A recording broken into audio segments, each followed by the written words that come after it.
Señor Fox, ¿qué importancia le concede usted a la incorporación de la ética en cualquier actividad, ya sea de liderazgos empresariales, sociales, políticos, institucionales? Bueno, es obvio, absoluta y total consideración al tema de la ética, las creencias, los valores, son ingrediente súper fundamental para operar el liderazgo, pero también para tener éxito en nuestras actividades. Es indispensable. Yo inclusive añado aquí un punto. Yo estoy de activista en el tema de la droga, empujando hacia legalización, que ya en el mundo está caminando a gran velocidad. Y uno de los temas o sustentos para mí es precisamente el aspecto de ética, en el sentido de que somos seres humanos creados en la libertad para ejercerla con responsabilidad. Dios nos hizo tan libres que nos permite pecar, nos permite ir en contra de Él mismo. Ese es el grado de libertad que tenemos. Bueno, en materia de droga, yo pienso que el gobierno no tiene el derecho de imponernos conductas, de obligarnos a comportamientos, que es una situación personal, individual. Mientras no alteremos a terceros, mientras no impactemos a terceros, ese comportamiento es una decisión muy personal. En ese sentido, para mí tiene un profundo concepto ético el tema de que cada quien asuma su responsabilidad en materia de consumo de alcohol, en materia de consumo de cigarrillos, en materia de consumo de azúcar, en materia de consumo de cosas dañinas, tan dañinas o más que la droga misma. Esto no lo pone aquí en la tableta, esto es cosecha mía, al hilo de lo que acaba de decir usted. ¿Está convencido de que la legalización de las llamadas drogas blandas contribuiría a la desaparición del narcotráfico? Por eso estoy de activista. Yo pienso que esos 50,000 millones de dólares que recogen los carteles en el mercado de consumo de Estados Unidos dejarían de ir a sus manos, y que efectivamente es debilitarles de manera muy importante el gran poder que tienen. Señor Fox, ¿cómo ha de ser a su juicio la relación entre un líder y sus subordinados? Bueno, yo creo que debe ser una comunión total. Hoy, no hace mucho, participé en la ciudad de Houston en un evento del IIT, del Indian Institute of Technology, que es una copia del Massachusetts Institute of Technology, pero de hace 50 años. Y gracias a eso han creado este mundo maravilloso y esas capacidades en materia de tecnologías de la información. Entonces, en esa perspectiva tengo el convencimiento total de que este es el camino a seguir y de que de esta manera podemos generar más y más capacidad de resolver problemas. Ha hecho usted alusión a la familia. ¿Es necesario ser un buen padre para después ejercer y ser un buen líder? Sí, la pregunta es ¿qué es un buen padre? Un asunto complicado. Y ciertamente el padre, el maestro, el sacerdote, el gobernante, pues tienen una enorme responsabilidad con aquel que los escucha, aquel que los atiende, aquel que responde a las señales que le envían desde ahí. Entonces, obligadamente hay que ser buen padre, pero repito, hay de padres a padres, hay quien ejerce la autoridad e impone, hay quien deja la libertad y permite que vaya descubriendo su camino los propios hijos. Entonces, me parece que cada caso tiene que manejarse de acuerdo a su circunstancia y el buen juicio de ese padre. Aunque usted realmente lo ha dicho en su intervención, tenemos una pregunta que por respeto a quien la formula yo se la hago también, y dice, ¿se puede ser un líder sin tener estudios universitarios? ¿Hay que estar formado en una universidad para poder ejercer un liderazgo? Para nada, absolutamente para nada. Yo creo que hay muchísimos ejemplos de esto, muchísimos ejemplos. Yo a veces uso el de Nelson Mandela, es decir, si uno no pasa por ese ejercicio de conocerse a sí mismo, o por esos minutos de silencio que recomienda Deepak, si uno no hace ese ejercicio, es muy difícil tener precisión en el propósito, en la meta, en el objetivo. Yo cuando veo el video, cuando sale Nelson Mandela de la cárcel, sale casi flotando con una determinación, una mirada, un poder, que enseguida nos deja claro que sabía qué tenía que hacer y cómo lo iba a hacer. Pero planeó, reflexionó, preparó y se lanzó a la arena y a la tarea. Entonces yo creo que eso es fundamental. Dice, teniendo en cuenta los grandes cambios tecnológicos y la velocidad de la incorporación y la implantación de esos cambios tecnológicos y, en definitiva, el cambio en nuestra sociedad, ¿cómo se puede adaptar un líder a esos cambios y mantenerlo ya conseguido y al mismo tiempo adaptarse a lo nuevo? Creo que, bueno, es básicamente estar alerta, estar en observación constante y permanente, no necesariamente en la lectura de un libro o en la cátedra de una universidad está la respuesta, es en la atención a todo o el aprovechar lo ya hecho. Acabamos de andar Marta y yo por África con 2 conferencias, ambas hacia quienes están como líderes construyendo la Unión Africana. Y lo primero que salta a la vista es que la Unión Africana está siguiendo los pasos de la Unión Europea. Están constituyéndose prácticamente de la misma manera. Pero eso sí, salvando todos los errores, reduciendo todas las burocracias, manejándose, aprovechando la experiencia. Yo creo que los países que venimos atrás tenemos esa gran ventaja, que es poder ir por rutas más cortas, no tenemos que recorrer todo lo que han recorrido otros para llegar a ese punto de deseo.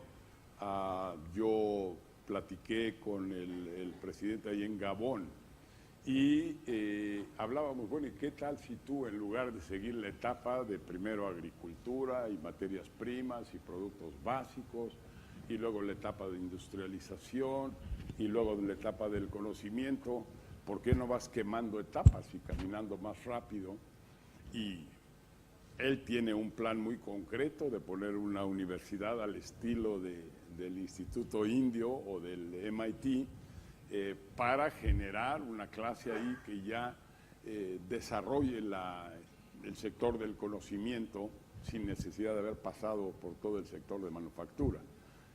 Esas son las grandes ventajas que tenemos. El líder pues tiene que ser humilde, tiene que escuchar, tiene que leer, tiene que prepararse, pero también tiene que escuchar su corazón y escuchar sus latidos mentales y ir con lo que está convencido que hay que ir. No hay que esperar a que todo el conocimiento se lo dé, no hay que esperar a tener toda la información que a veces se necesita, sino muchas veces ese sentido que tenemos los seres humanos, todos, de las corazonadas, de las convicciones y las creencias, eso es más poderoso que muchos conocimientos que uno pueda tener. Hay una pregunta y piden que la responda el consejero, así que, señora Aliaga, es para usted. ¿Qué es necesario para liderar un país?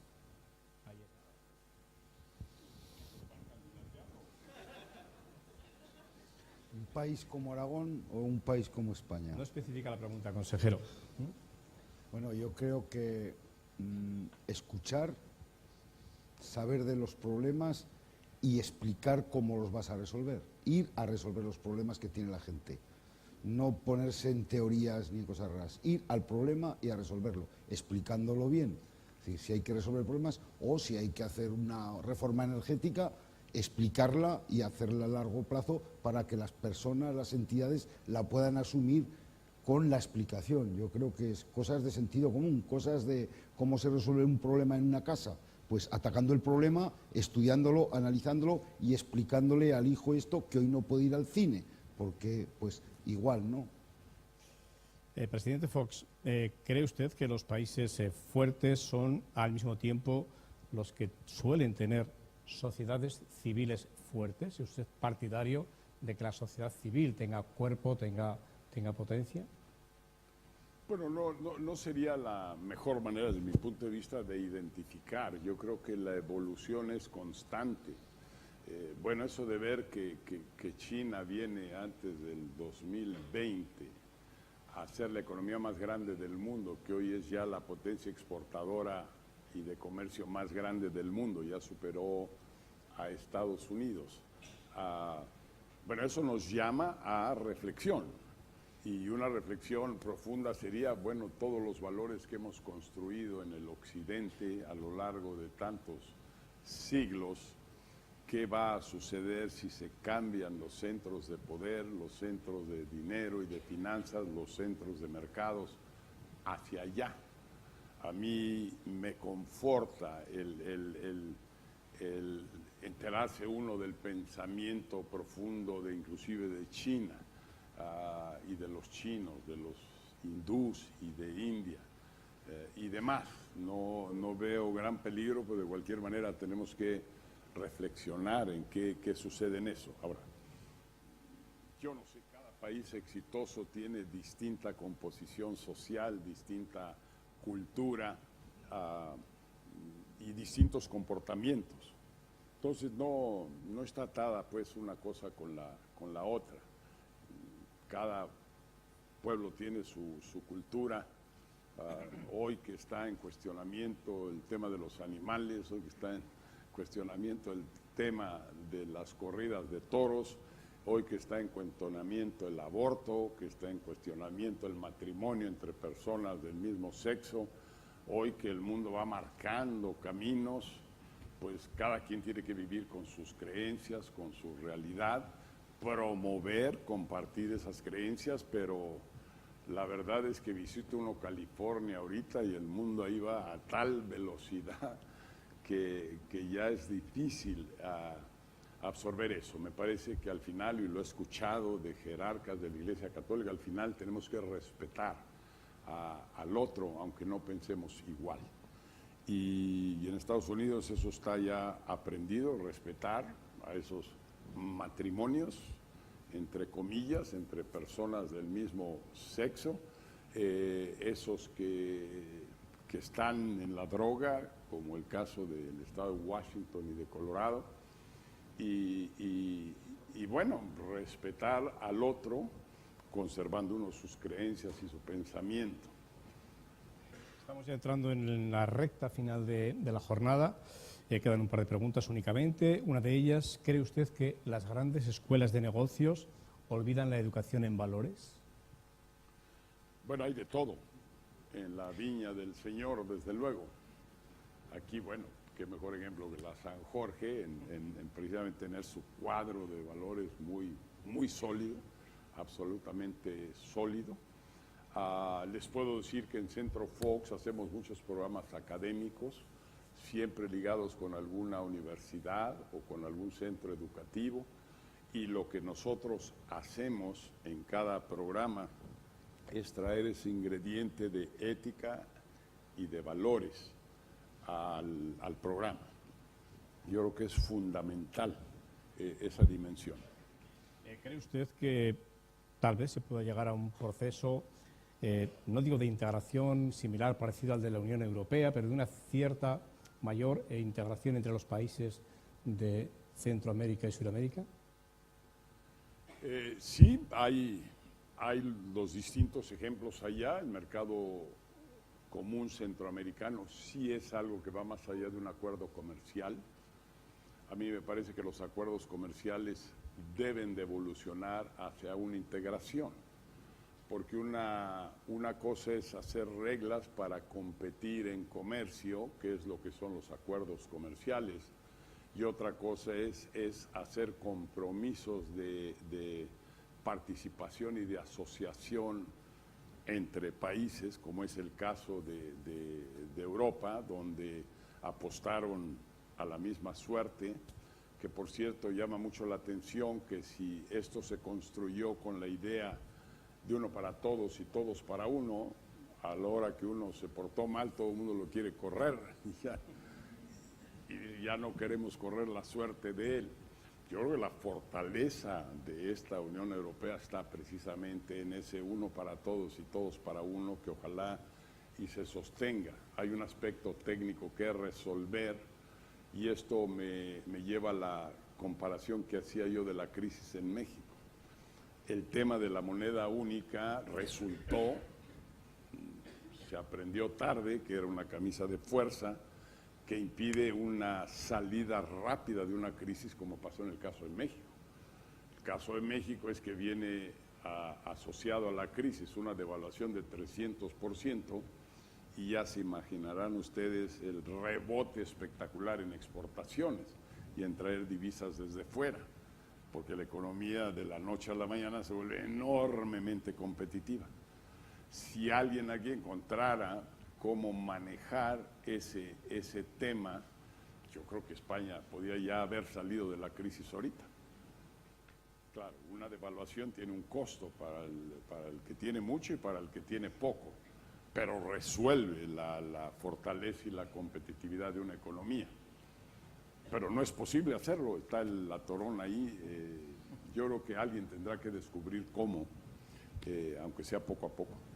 Aquí en España, el presidente Fox, a veces resulta inevitable establecer cierta similitud, cierta comparación, cuando vemos los movimientos migratorios del norte de África hacia Europa, con lo que puede ocurrir en México con los movimientos migratorios que van hacia Estados Unidos. Además de resultar tremendamente dolorosos desde el punto de vista humano, evidentemente, ¿cree usted que tiene solución política este tipo de fenómenos que se dan en distintas partes del mundo, normalmente relacionando siempre las partes pobres, las partes ricas? Le pido brevedad porque estamos ya casi fuera de tiempo. Yo tengo mis preferencias. La migración es un activo poderoso en cada nación. Yo vengo de familia migratoria del lado de madre y del lado de padre. Y el migrante tiene un olfato especial, no solo para ver dónde está la acción y dónde está el ingreso y dónde están los empleos, sino tiene un coraje interior y un liderazgo que lo lleva a luchar contra toda circunstancia para salir adelante, pues son gente admirable. Sin embargo, hoy en día parece que se ha vuelto algo complicado, difícil de entender, algo que ha rebasado quizá las metas, pero yo sí les puedo decir que en Estados Unidos el momento en que se entienda bien el tema de la migración, porque es una nación construida por migrantes, ahí no hay nativos originales, algunos cuantos. Entonces todo es la fuerza migratoria la que ha construido esa nación poderosa. Si se entiende ese tema y se maneja adecuadamente y se genera un marco regulatorio de cómo operarlo, me parece que se vuelve una fortaleza de las naciones. Pero tiene que tener esa regulación. Termino con esto. China a su interior tiene un flujo migratorio regulado y controlado. 300 millones ya son clase media, los otros 800 no pueden el día que se les antoja venirse a este territorio a ser clase media. Prácticamente requieren de un pasaporte y una autorización. Entonces China regula, tiene una válvula que regula cuánto está metiendo de fuerza laboral a la economía desarrollada. Eso es lo que se está buscando en Estados Unidos con precisión. Cuando la economía crece hay una gran demanda de mano de obra. Cuando no está creciendo todo el mundo lo quiere detener. Pero en la suma es un verdadero activo muy poderoso que nos trae calidad de vida a los ciudadanos de un país. Le hemos escuchado atentamente, presidente Fox, y lo que usted no sabía es que le íbamos a poner una pequeña prueba al final de la sesión, que además casi la estaba pidiendo usted cuando ha hecho referencia al fútbol, con una cierta ironía he visto en la forma de decir esto de a ver si remontamos. Pero bueno, háganos un pronóstico de quién cree usted que puede ganar este campeonato del mundo de fútbol que se está disputando en Brasil y que de momento está siendo favorable para los intereses de su país. Si no recuerdo mal, ha jugado un partido y ha ganado 1-0 contra Camerún, si no me corrige usted. Ese concepto de que al igual que Einstein, Adam Smith mencionaba para la economía la mano invisible, en este caso, la verdad es que los equipos de tecnología que están atrás, inclusive de un equipo de fútbol o de un carro en la Fórmula 1 o de cualquier actividad, es sorprendente. Cómo se ha cerrado a las distancias en competir ahora en fútbol, aquellos que antes no daban pie con bola, hoy están altamente competitivos, dando sorpresa tras sorpresa. Yo lo que esperaría es que España no puede quedarse a la altura de eso, tiene que reaccionar de manera muy enérgica a esa circunstancia, en lugar de depresión, motivación y fortaleza. Pero todo se ve ahora muy, pero muy difícil. Al final, pues me digo, ¿qué más quisiera yo que fuera México y después España? Pero va a ser Brasil. Pero va a ser Brasil.